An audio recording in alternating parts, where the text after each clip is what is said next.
దేవుని పరిశుద్ధ నామమునకు ఘనత మహిమ ప్రభావం కలుగును గాక. ఆమేన్. ఆమేన్. ప్రియ దేవుని సంగమా, ప్రభు మన పట్ల చేసినటువంటి ఇటు ఆశ్చర్య కార్యాన్ని బట్టి మనం ఈ యొక్క గడ్డు పరిస్థితుల్లో, ప్రతికూల సమయాల్లో మనం ఉంటుండగా కోవిడ్లో భయంకరమైనటువంటి పరిస్థితులు, కేవలము ఆరాధన మాత్రమే కాదు, ప్రతి విషయంలో కూడా మరి అభ్యంతరాలు వ్యక్తపరుస్తూ ఎన్నో అడ్డంకులు, కేవలము మన యొక్క అక్రమాల నిమిత్తమే కాదు కానీ డ్యూటీస్లో కూడా, మనం పనిచేసేటువంటి స్థలంలో కూడా, ఇంకా చెప్పాలంటే వాతావరణం కూడా అది భయంకరమైనటువంటి, ఈ లోకమంతా కూడా ఆ రీతిగానే ఉంటున్నది. ఎందుకు అంటే మనము చేసినటువంటి తప్పిదములను బట్టి. అవునంటారా కాదంట? అవునా? మన యొక్క స్వయంకృత అపరాధాన్ని బట్టే మనము ఈ స్థితిలోనికి వచ్చాం. ఏది ఏమైనా ప్రభువు మన పట్ల ఆయన కృప చూపించి ప్రేమతోటి మరి ఒక అవకాశాన్ని మనకు అనుగ్రహించి ఈ రోజున ఇక్కడ మనం కూర్చున్నందుకు ప్రభు ఇచ్చినటువంటి కృపను బట్టి దేవునికి స్తోత్రాలు చెల్లిద్దాం. హల్లెలూయా.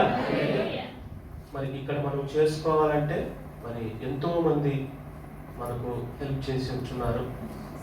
మరి ఎన్నో రీతిలుగా ప్రభు ఆ మార్గాన్ని చూపించి మనకు ఈ సమయంలో మనం అందరం కూడా చెదిరిపోకుండా మరొకసారి ఉమేరియా సంఘముగానే కాదు కానీ దేవుని యొక్క బిడ్డలుగా ఆయన్ని ఆరాధించేందుకు, దేవుణ్ణి కొన్ని మాటలు మనం వినేందుకు, పరిశుద్ధ గ్రంథాన్ని తెరిచి సంఘముగా మనం కూడి ప్రార్థించేందుకు, దేవుణ్ణి ఆరాధించేందుకు ప్రభు ఇచ్చినటువంటి కృపకై దేవునికి స్తోత్రాలు చెల్లిస్తూ ఉంటున్నాను. హల్లెలూయా. కొద్ది నిమిషాలు ప్రార్థించుకుందాం. మహోన్నతుడు అయిన తండ్రి, మహాగణుడా, నీకు వేలాది స్తోత్రాలు, వందనాలు చెల్లిస్తూ ఉంటున్నాం.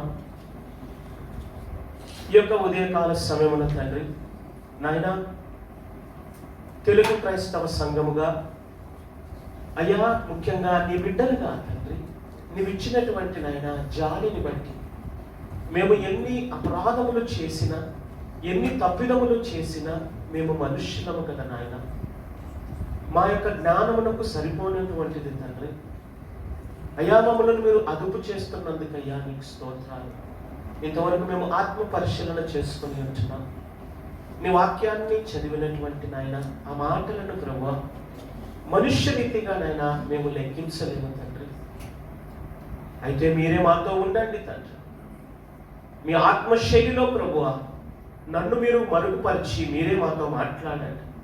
మీ మెత్తటి స్వరము చేత ప్రభువా మమ్మలను ఒప్పింప చేయుటకును, గ్రహింప చేయుటకును, మేమందరం కూడా తగ్గించబడుతూ నీ నామమును మీరు హెచ్చింప చేసుకోవాలి.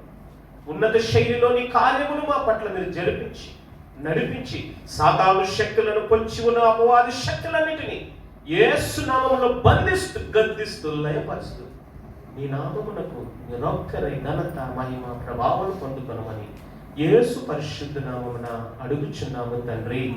ఆమేన్. హల్లెలూయా. ఈ మాటలు మనము ధ్యానించాం, ఎన్నోసార్లు ధ్యానించాం. ఒక శతాధిపతి, ఆ శతాధిపతి ఆయన యొక్క కార్యాలను బట్టి, ఆయనలో ఉన్నటువంటి విశ్వాసాన్ని బట్టి, ఆ విశ్వాసము ద్వారా యేసయ్య ఆశ్చర్యపడుతున్నాడు. మనలో ఉండే విశ్వాసాన్ని బట్టి యేసయ్య ఎప్పుడైనా ఆశ్చర్యపడకపోయినా ఆనందించాడా? మనలో ఉండేటువంటి ఆ యొక్క నమ్మకాన్ని బట్టి యేసయ్య ఆనందించాడా? ఆశ్చర్యపడ్డాడంటే మన యొక్క విశ్వాసానికి అది ఉచ్చస్థాయి.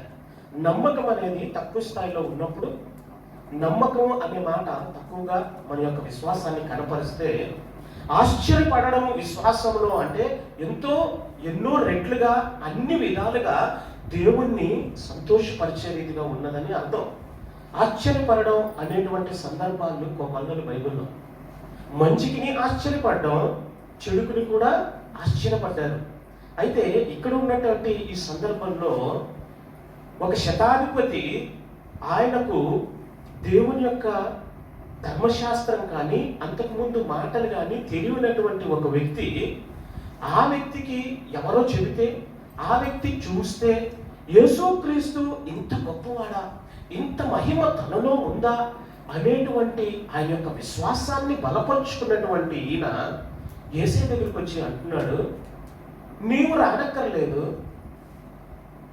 నీవు గనక ఒక్క మాట చెబితే నా బిడ్డ స్వస్థపరుస్తాడు. ఇది ఎవరు అంటున్నారంటే ఒక రోమీయులకు చెందినటువంటి వ్యక్తి, అన్యుడుగా ఉన్నటువంటి వ్యక్తి, ఈ వ్యక్తి అంటున్నాడు స్వస్థపడిపోతాడు.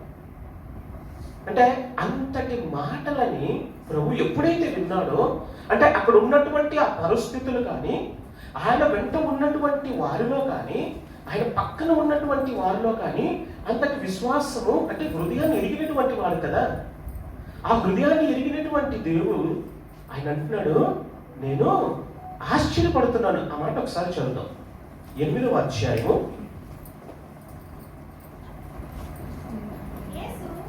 9వ వచనం నుంచి చదువుకుందాం. నేను కూడా అధికారమునకు లోబడిన వాడను, నా చేతి క్రింద సైనికులు ఉన్నారు. నేను ఒకరిని పొమ్మంటే పోవును, ఒకరిని రమ్మంటే వచ్చును, నా దాసుని ఈ పని చేయమంటే చేయును అని ఉత్తరం ఇచ్చాను. హల్లెలూయా. అంటే ఆయన మాట్లాడినటువంటి ఆ యొక్క మాటలు, ఒక అధికారిగా నేను ఉంటున్నాను, నేను ఇక్కడి నుంచి ఒక కేకేస్తే వాళ్ళు అక్కడ పని చేసి పెడతారు. అంటే దేవునిలో ఉండేటువంటి ఒక ఉన్నతమైనటువంటి స్వభావము, ఒక ఆయనకున్నటువంటి ఆ గుణ లక్షణాలలో ఆయన నమ్మినటువంటిది ఏంటంటే, నీవు గనక మాట సెలవిస్తే అయిపోతుంది. మనలో అలాంటి విశ్వాసాన్ని మనం ఎప్పుడైనా కనబరిచామా? మన కుటుంబాల్లో ఎప్పుడైనా అలాంటి విశ్వాసాన్ని మనం కనబరుస్తున్నామా? అలాంటి నమ్మకాన్ని మన పట్ల మనం కలగవలసినటువంటి అంటే నమ్మకాన్ని ఒక క్రైస్తవులుగా మన విశ్వాసాన్ని మనం చూపిస్తూ ఉన్నామా? ఈ రోజున మనం అందరూ కూడా మనల్ని మనము గద్దించుకోవలసినటువంటి సందర్భం. క్రైస్తవులుగా ఉంటూనే, దేవుని బిడ్డలుగా ఉంటూనే, మనం బయట వెళ్ళిన తర్వాత మనం లోక సంబంధమైనటువంటి మాటలతో ఇతరులు మనము ఇబ్బందికరమైనటువంటి పరిస్థితులు, మనమే, అన్యులు కాదండి, మనమే, క్రైస్తవులుగా ఉన్నటువంటి మనమే ఎక్కువగా మనము ఇతరులను ఇబ్బంది పెట్టేటువంటి వారిగా. ఒక 30 సంవత్సరాల కిందట ఉన్నటువంటి ఆ యొక్క క్రైస్తవత్వంలో ఉండేటువంటి ఆ గుణం ఈ రోజున చాలా క్షీణించిపోతుంది. అవునా కదా? మనల్ని మనం ఈ రోజున పరిశీలన చేసుకోవాలి. ఎందుకు మనల్ని మనము సరి చేసుకోవట్లేదు? మనల్ని మనము వాక్యానికి దగ్గర అవ్వట్లేదు.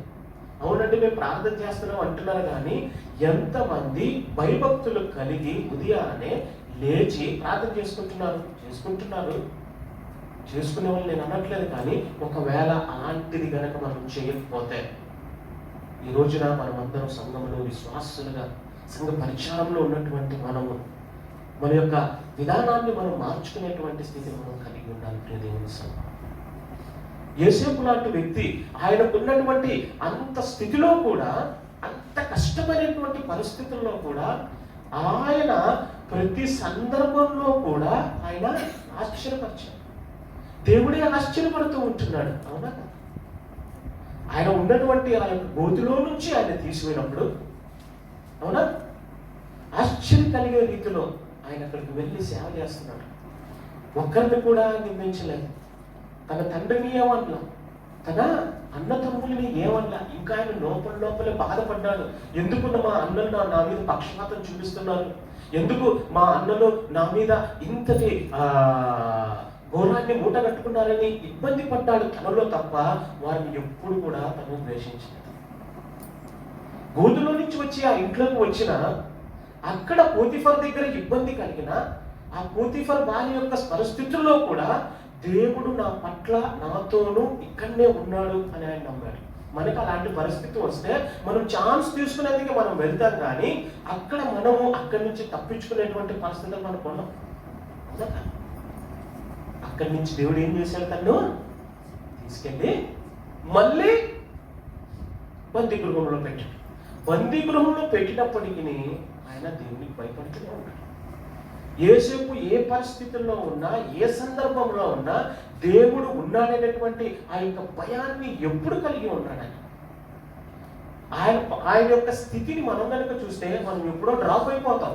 కానీ ఒక్క పరిస్థితుల్లో కూడా, ఒక్క సందర్భంలో కూడా తను డ్రాప్ అవ్వలేదు. అంటే దేవుని పట్ల తనకున్నటువంటి అట్టి విశ్వాసం. ఆ విశ్వాసాన్ని బట్టే తనని ఒక అధికారిగా చేస్తుంటున్నాడు. ఆ అధికారిగా చేసినప్పుడు ఆయన తిరిగి తన అన్నలకు ఆశ్చర్యపడే రీతిలో కార్యాలు చేశారు. ఒక వ్యక్తిని చచ్చిపోయారా, ఇంకా లేదు అని పిట్టి దగ్గర పడినప్పుడు, ఇంకా పోతిఫర్ ఇంట్లో అందరూ కూడా సేవకులు కూడా ఇక్కడ అయిపోయారా, ఇంకా బందీ గృహంలో ప్రెజర్లో ఉంటున్నప్పుడు కూడా అక్కడ కూడా దేవుని ఆశ్చర్యపరిచారు. Pit prison palace. ఈ పిట్ ప్రిజన్ ప్యాలెస్ యొక్క ప్రయాణాన్ని ఎప్పుడు మనం గుర్తుపెట్టుకోవాలి. విశ్వాసం దేవుడే ఆశ్చర్యపడినటువంటి వ్యక్తి. దేవుడే ఆశ్చర్యపడి దేవుడే తన మీద అంతటి ప్రేమ కలిగించి, అసలుకి ఇంకా యోసేపు చచ్చిపోయాడు అనేటువంటి సందర్భంలో వాళ్ళందరూ ఉంటున్నప్పుడు తిరిగి దేవుడు అక్కడ కరువు లేదు. మీరు బాగా అక్కడ కనుక మీరు చదివితే అక్కడ కరువు పరిస్థితి లేదు. ఒకవేళ కరువు పరిస్థితి వచ్చిందనుకో, దేవుని యొక్క ప్లాన్ యోసేపుని అక్కడికి తీసుకెళ్ళి అక్కడ ముందు పెట్టి, యోసేపుని అక్కడ తీసుకెళ్లి పుట్టి ఆయన్ని అక్కడ పెట్టిన దేవుని యొక్క ప్లాన్. కానీ యోసేపు కోసమే ఈ కరువు తెచ్చాడేమో. అంటే మనము ఏ కార్యాలు అయితే చేస్తున్నామో, ఎలాగైతే మన విశ్వాసాన్ని కనబరుస్తున్నామో ఆ మార్గంలో మనము దేవుణ్ణి, ఆయన మనకు ఆ మార్గాన్ని సిద్ధపరిచేవాడిగా ఉంటాడు. ఆదికాండం 43వ అధ్యాయంలో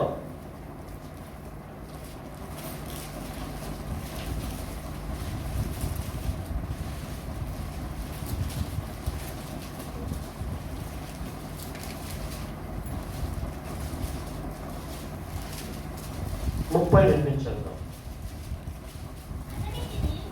అతనికిని వారికిని అతనితో భోజనము చేయుచున్న ఐగుప్తీయులను వేరువేరుగా వడ్డించి, ఐగుప్తీయులు హెబ్రీలతో కలిసి భోజనము చేయరు.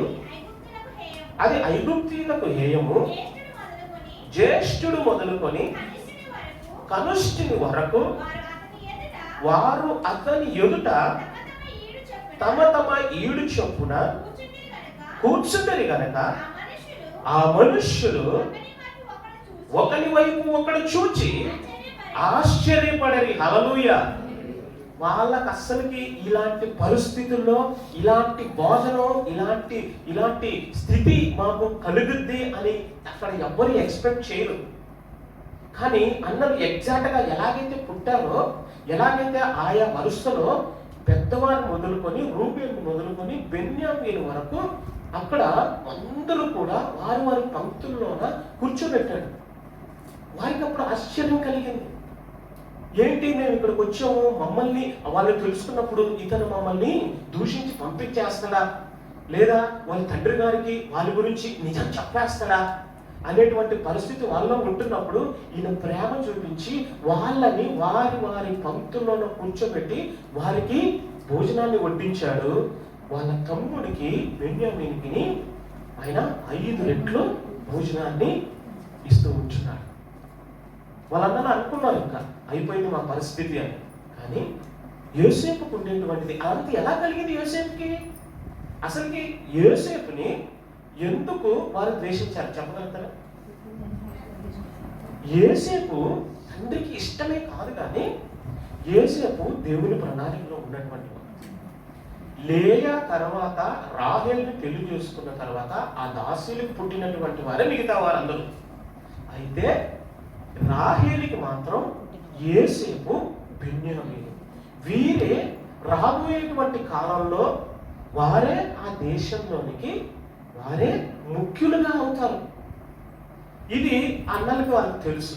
ఎందుకంటే వాళ్ళ క్యారెక్టర్ అలాంటి క్యారెక్టర్లు కాదు. యాకోబు మాత్రం ఎక్కువగా రాహేలునే ప్రేమించాడు. రాహేలు యొక్క బిడ్డలకే ఆ ఆస్తిని ఇవ్వాలనేటువంటి ఆశ వీరికి తెలుసు. కానీ అక్కడ రాహేలమ్మకి ఇంకా గుండ్రల్లోనే ఉంది.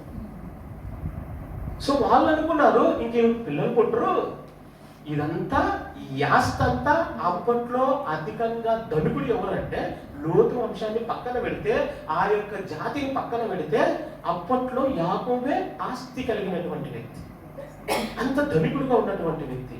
అన్నలందరికీ ఏంటంటే మేము పంచుకోవచ్చు ఇంకా లేదని.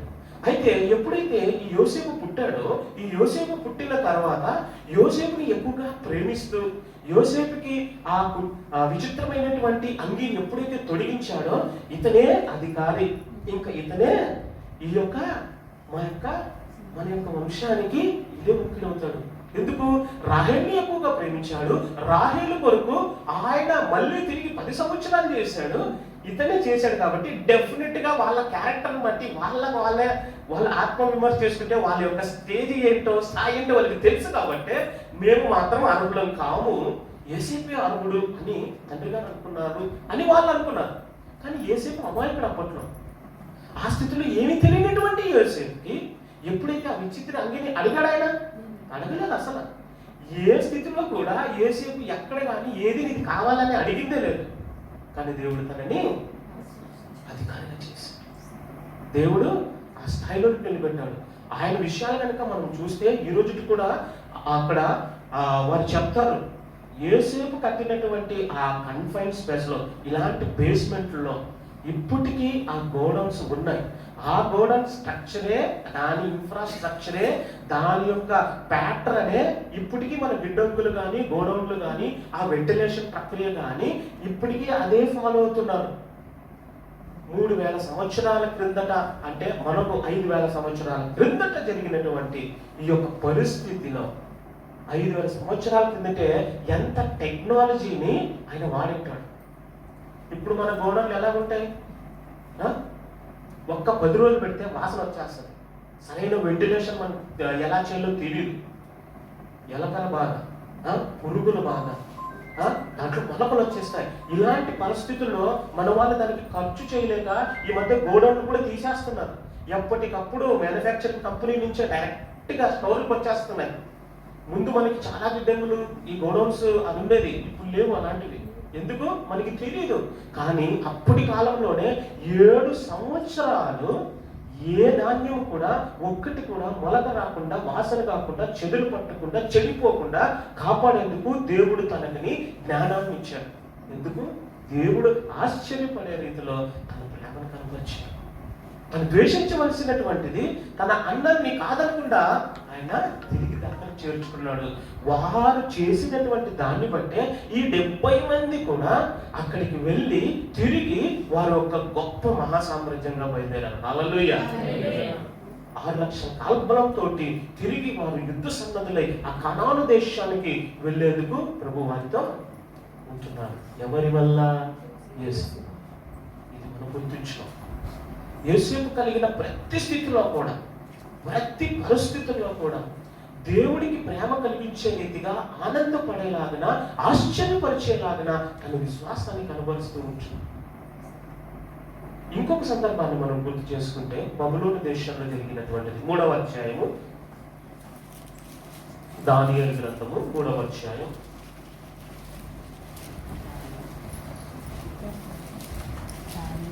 దానియేలు గ్రంథం 3వ అధ్యాయం.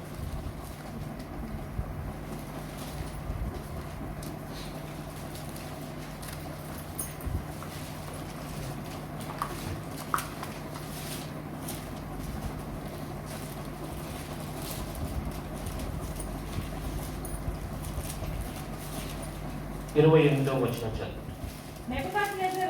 నెబుకద్నెజరు షద్రకు మేషాకు అబేద్నెగో అను వీరి దేవుడు పూజార్హుడు. ఆయన తన దూతను పంపి తను ఆశ్రయించిన దాసులను రక్షించెను. వారు తమ దేవుని కాక మరి ఏ దేవునికి నమస్కరింపకయు ఏ దేవుని సేవింపకయు ఉందుమని తమ దేహములను అప్పగించి రాజు యొక్క ఆజ్ఞను వ్యర్థపరిచిరి.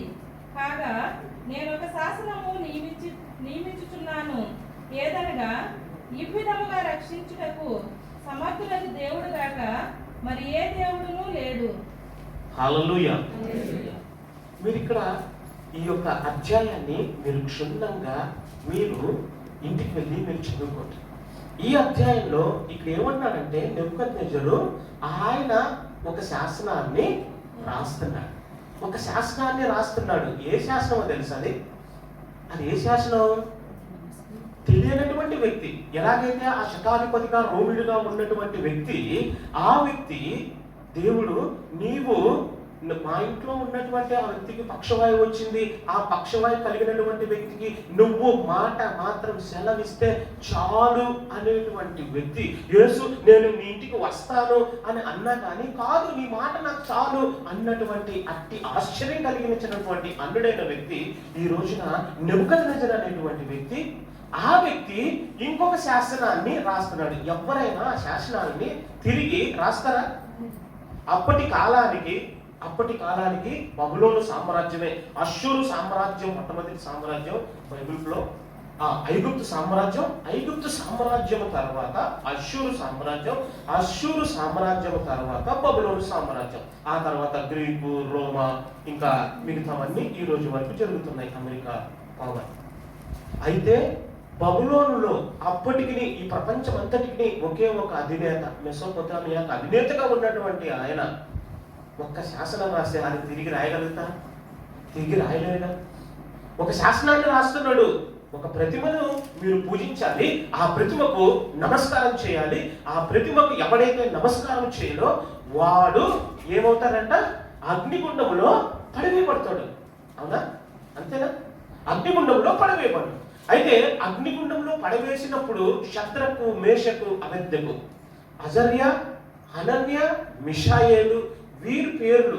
అయితే వీరి పేర్లు, ఈ పేర్లని మార్చేందుకు వారి విశ్వాసమే కారణం. అక్కడ రాజులుగా, అధికారులుగా చెలాయించేందుకు శద్రకు, మేషకు, అబేద్నెగోలు అస్సలు పేర్లు కాదు. మనకి డైరెక్ట్ గా శద్రకు, మేషకు, అబేద్నెగో అని ఉంటుంది. కానీ మొదటి అధ్యాయంలో మనం చూస్తే వారి పేర్లు అజర్యా, హనన్య, మిషాయేలు వీరి పేర్లు మార్చబడ్డాయి. అక్కడ అధికారంలోనికి, ఆ స్థానాల్లోనికి వారిని కూర్చోబెట్టేట్టుగా. ఎందుకు? మేము ఇక్కడ ఈ దేవుణ్ణి ఏదైనా కానీ, మీరు ఇదే కాదు కానీ ఏది చేసినా కానీ మేము ఏదైతే పాటిస్తున్నామో, ఏ దాంట్లో అయితే, ఏ విశ్వాసంలో అయితే మేము ఉన్నామో ఆ విశ్వాసానికి మేము కట్టుబడి ఉన్నాం. అయితే మీరు చచ్చిపోతారు. ఓకే, చంపేస్తారా? చంపేయండి. తిరుగుబాటు లేదు అసలు. చంపేయండి అన్నా కానీ వారిని ఎడంతల అగ్నిగుండంలోనికి వారిని పడవేస్తూ ఉన్నప్పుడు, ఆ పడవేసేటువంటి ప్రక్రియలో తోస్తున్నటువంటి స్థితిలో వీళ్ళ నెబుకద్నెజరు యొక్క బంధువులు, అందులో ఉన్నటువంటి వ్యక్తి ఎవరంటే ఇప్పుడు సైనికులు కాలిపోతున్నారు. ఆ వేడికి తట్టుకోలేక ఈ సైనికులు కాలిపోతున్నారు. ఈ సైనికులు కాలిపోతుంటే వీరి యొక్క బంధువు, వీరి అల్లుడు పరిగెత్తుకుంటూ వచ్చి వీళ్ళు తోసినప్పుడు వాళ్ళు పడిపోయారు, వీళ్ళు కాలిపోయారు. వాళ్ళ గ్రంథాల్లో రాశారంటది. ఆ సైనికులు పడిపోతే మళ్ళీ నెబుకద్నెజరు సైగ చేస్తే వారి యొక్క అల్లుడు వచ్చి వారిని తోస్తే వీళ్ళు అన్ని చచ్చిపోయారు. వాళ్ళు లోపలికి వెళ్ళిన తర్వాత అమ్మో వీళ్ళు చచ్చిపోయారు లేదని చూసేందుకు ఇలా అగ్ని అంతా ఆర్పేసిన తర్వాత అక్కడ చూస్తే వారి యొక్క వెంట్రుక కూడా కాలేదంట, వారి గుడ్డ కాలేదంట. అంటే వారికి ఆ వాసన కూడా రాలేదు. హల్లెలూయా. అంతటి స్థితి. ఒకప్పుడు వీళ్ళకి అసలు ఎందుకు పరిస్థితి వచ్చిందో తెలుసా? అసలు బబులోనికి వెళ్ళాల్సినటువంటి పరిస్థితి ఎందుకు వచ్చింది?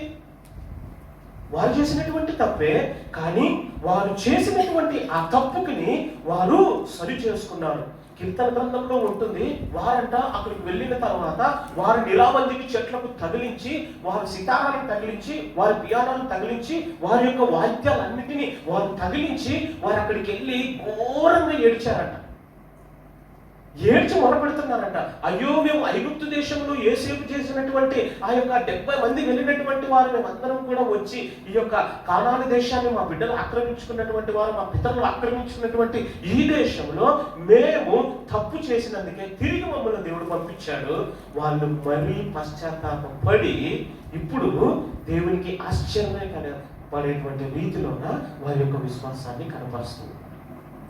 మనం ఎంతో చక్కగా చేసుకుంటున్నాం, ఎన్నో రీతిలుగా ఎంతో మన యొక్క ఈవెంట్స్ కానీ ప్రతిరోజు కూడా దేవుని సన్నిధిలో మనం ఆరాధిస్తున్నాము. కానీ మరి ఎందుకు మనకి ఈ పరిస్థితి వచ్చింది? వాళ్ళ పరిస్థితి ఈ పరిస్థితి ఒకటే కదా, అవునా? ఆ పరిస్థితి ఐగుప్తు దేశం నుంచి వచ్చి 40 సంవత్సరాలు వారు ఈదుకుంటూ వచ్చి మిద్యాను దేశంలో చతికిలు పడ్డారు. అయితే వాళ్ళ బిడ్డల్ని తీసుకెళ్ళి ఆ దేశాన్ని ఆక్రమించుకొని ఆ దేశంలో మీరు ఏం చెయ్యొద్దండి, మీరు ఏది చెయ్యొద్దు, మీరు కేవలము ఆరాధన చేయాలి, మీరు ఆరాధించాలి అంతే.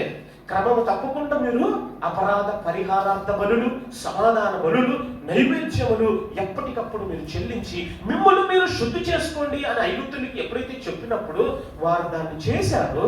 అయితే చేసినప్పుడు బాగానే ఉన్నారు, వారు రాను రాను చెడిపోతూ ఉన్నారు. దేవుడు వారిని తిరిగి ఇంకొక స్థానానికి పంపిస్తున్నారు. ఈ రోజున మనం అందరం కూడా సిగ్గు లేకుండా మనం చేసిన అపరాధం ఇది, మన ద్వారా ఏదైనా అపరాధం కలిగిందేమో అని మనం గనక దేవుని గనక మొరపెడితే తిరిగి మన స్థానాన్ని ఇస్తాడు. హల్లెలూయా, హల్లెలూయా.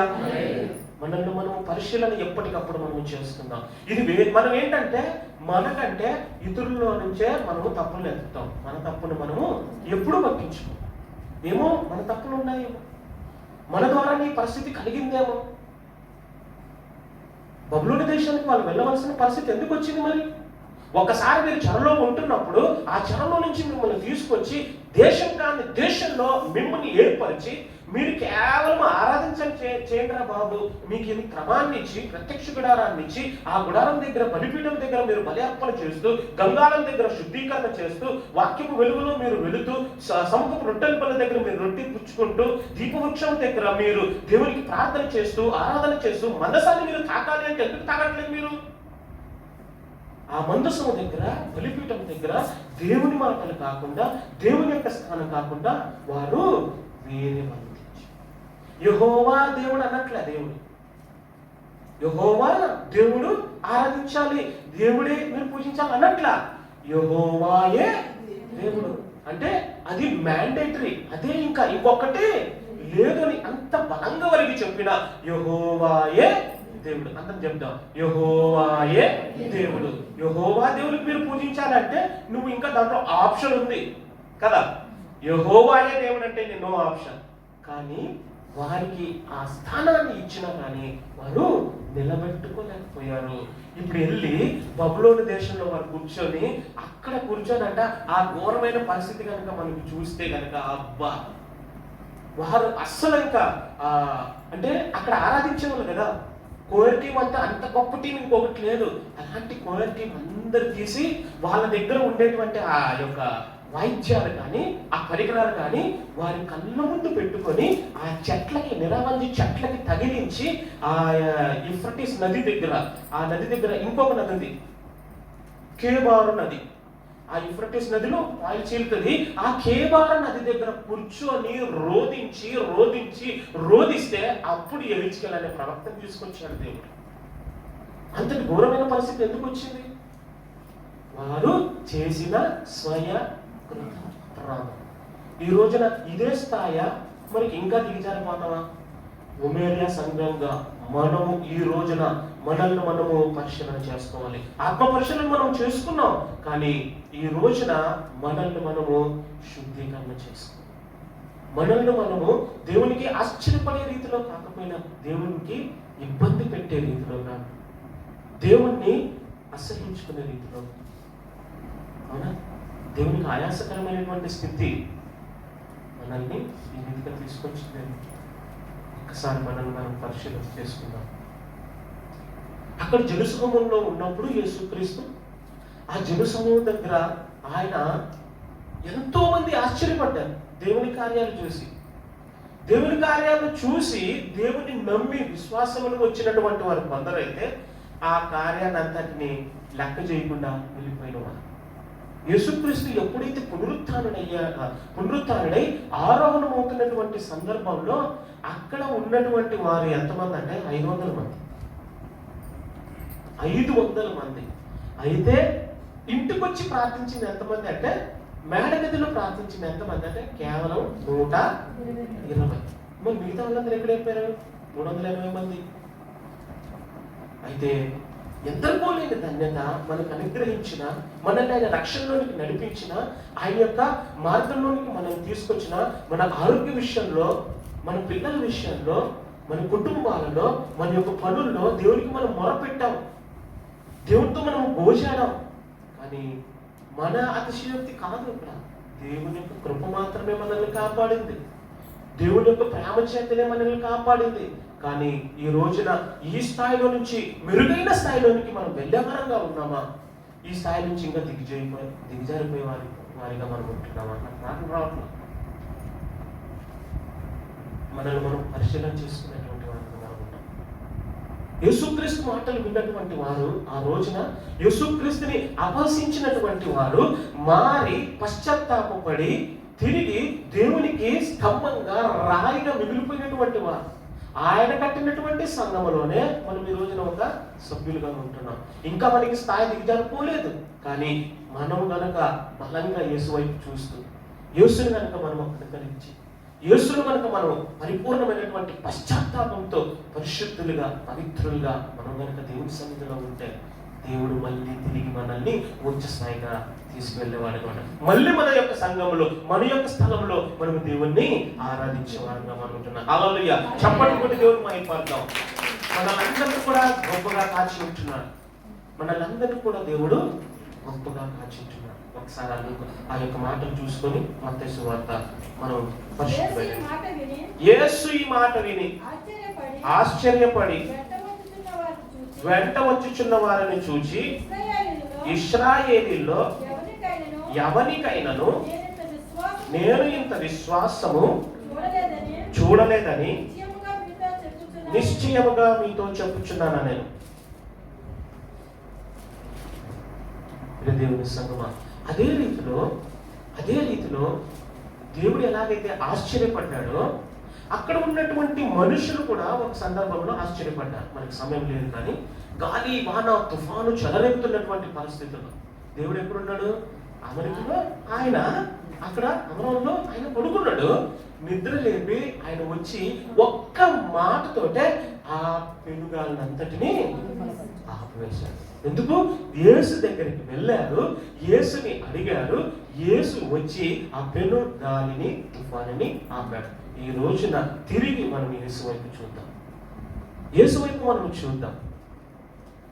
యేసయ్యతో మనం అందరం కూడా చర్చిద్దాం, మనం అందరం కూడా యేసుతో మాట్లాడదాం. యేసయ్యతో ఈ క్షణమే కాదు, ప్రతి క్షణం కూడా మనం అందరం కూడా యేసుతో చర్చించవలసినటువంటి సందర్భం, యేసుతో మాట్లాడవలసినటువంటి సందర్భం, యేసయ్యను మనం కన్నీరు కార్చి అడగవలసినటువంటి సందర్భం. మనం ఎంతో గొప్పగా కట్టుకున్నటువంటి స్థలం, అదే నీ ఇల్లు పోతే, అదే నీ స్థలం పోతే కదా, ఎంత బాగుంటుంది మనం. అవునా? ఈ రోజున మనం మాట్లాడదాం, మనం అడుగుదాం యేసయ్యతో, తిరిగి మా స్థాయిని రప్పించండి. దానికి ముందుగా మనం చేయవలసింది ఏంటంటే, మనల్ని మనము తప్పైంది, మనల్ని మనం క్షమించమని మనం ప్రభుని అడుగుదాం, తల్లి వచ్చుకుందాం. ప్రభుత్వం మనము ఇంతవరకు మాట్లాడినటువంటి ఆ మాటలు తెలియనటువంటి వ్యక్తులే ఆశ్చర్యపడుతూ ఉంటున్నారు. ఐగుప్తు దేశంలో యోసేపును చూసి ఆశ్చర్యపడినటువంటి వారు, ఐగుప్తు దేశంలో అన్నలు కానటువంటి వారు, ద్వేషించబడినటువంటి వారు ప్రేమ చేత ఆశ్చర్యపడి ఉంటున్నారు. బబులోను దేశంలో నెబుకద్నెజరైనటువంటి ఆయన వారి యొక్క స్థితిని బట్టి, పరిస్థితిని బట్టి వారు ముగ్గురు వేసినప్పటికీ నాలుగో వ్యక్తిగా నువ్వు ఉంటున్నావు కనుక, మా మధ్యన మీరు ఉంటున్నారు కనుక, అయ్యా మేము మాట్లాడేటువంటి మాటను బట్టి, అయ్యా మమ్మలను మేము నాయన నీ సన్నిధిలో తండ్రి, అయ్యా ఈ యొక్క పరిస్థితి నుంచి, ఈ స్థితి నుంచి తండ్రి, అయ్యా మాకు నిన్ను ఆరాధించేటువంటి నాయన స్థలము కావాలి. మా హృదయంలో నిన్ను ఆరాధించేందుకు తండ్రి, మొట్టమొదటిగా మా హృదయంలో నిన్ను కౌగిలించేందుకు తండ్రి, మా హృదయ సింహాసనంపై నీవు ఆశీనుడగుటకు తండ్రి, మమ్మల్ని నాయన మీరు దర్శించండి తండ్రి, దర్శించండి ప్రభువా, దర్శించండి నాయన, మమ్మల్ని నిలబెట్టుకోనండి తండ్రి. అయ్యా ఇతరులకు మాదిరికరమైనటువంటి స్థితిని మాకు కల్పించండి ప్రభువా. ఎక్కడ కూడా మేము నాయన క్రైస్తవ బిడ్డలు తండ్రి, మీరు నాయన తలగానే ఉంచుతారు కానీ తోకగా ఉంచనటువంటి నీవు తండ్రి, మా మీద నీ కృప చేత నాయన, మా మీద నీ జాలి చేత తండ్రి, ప్రతి ఒక్కరిని ఈ సందర్భంలో నాయన నీ హస్తము చేత ముట్టమని ప్రార్థిస్తూ ఉంటున్నాం. ఆ పక్షవాయువు ఉన్నటువంటి స్థితి మాలో ఉంటున్నదేమో నాయన, అయ్యా రక్తస్రావంతో ఉన్నటువంటి స్థితి మాలో ఉంటున్నదేమో ప్రభువా. నాయన కన్ను నుండి చూడలేనటువంటి గుడ్డి వారమేమో తండ్రి. అయ్యా మాలో కుష్టు ఉంటున్నదేమో నాయన. మా పట్ల మీ జాలిని చూపించి వారిని నీవు స్వస్థపరిచావు కనుక మమ్మల్ని స్వస్థపరచండి అయ్యా, మమ్మల్ని స్వస్థపరచండి. యేసయ్యా నీకు స్తోత్రాలు చెల్లిస్తూ ఉన్నాం. అవును తండ్రి, మీరు ఆశ్చర్యకరుడు, ఆలోచనకర్త నాయన. మీరు తండ్రి మా పట్ల నీ ఆశ్చర్యాన్ని చూపించారు కనుక మేము కూడా నీవు ఆశ్చర్యపడేటువంటి విశ్వాసాన్ని తండ్రి వాళ్ళు నీవు నింపమని ప్రార్థిస్తూ ఉంటున్నాం. యేసయ్యా మమ్మల్ని బలపరచండి అయ్యా. మేము సన్నగిల్లిపోకూడదు ప్రభువా. మమ్మల్ని ఈ స్థలంలో ఈ సమయంలో తండ్రి మాలో నాయన ఎంతో విశ్వాసంతో మేము బయలుదేరాలి ప్రభువా, ఎంతో నమ్మకంతో మేము బయలుదేరాలి తండ్రి. అయ్యా నీవు మా పట్ల నీ కరుణను చూపించయ్యా. నాయన ఉన్నటువంటి అవంతరాలన్నింటినీ మీరు తీసివేసి తండ్రి అయ్యా నాయన సింహం బోలలో వేసినప్పుడు కూడా నాయన వారు చనిపోలేదు తండ్రి. అయ్యా కాల్చినప్పుడు చచ్చిపోలేదు ప్రభువా. నాయన నూనెలో వేసినప్పుడు చచ్చిపోలేదు తండ్రి. ఎన్ని ఇబ్బందికరమైనటువంటి పరిస్థితులు వచ్చినా నీ వైపు మేము చూస్తూ ప్రభువా మా యాత్రను నీ సన్నిధిలో కొనసాగిస్తాము తండ్రి, కొనసాగిస్తాం. యేసయ్యా నీకు స్తోత్రాలు, నీకు వందనాలు తండ్రి. నీకు స్తోత్రం, నీకు స్తోత్రం, నీకు స్తోత్రం. మమ్మలను మేము నాయన ఈ సమయంలో నీ మాటల ద్వారా మమ్మలను బలపరచుతండి. యేసు నామమున అడిగి వేడుకొని ఉన్నాము తండ్రి. ఆమేన్.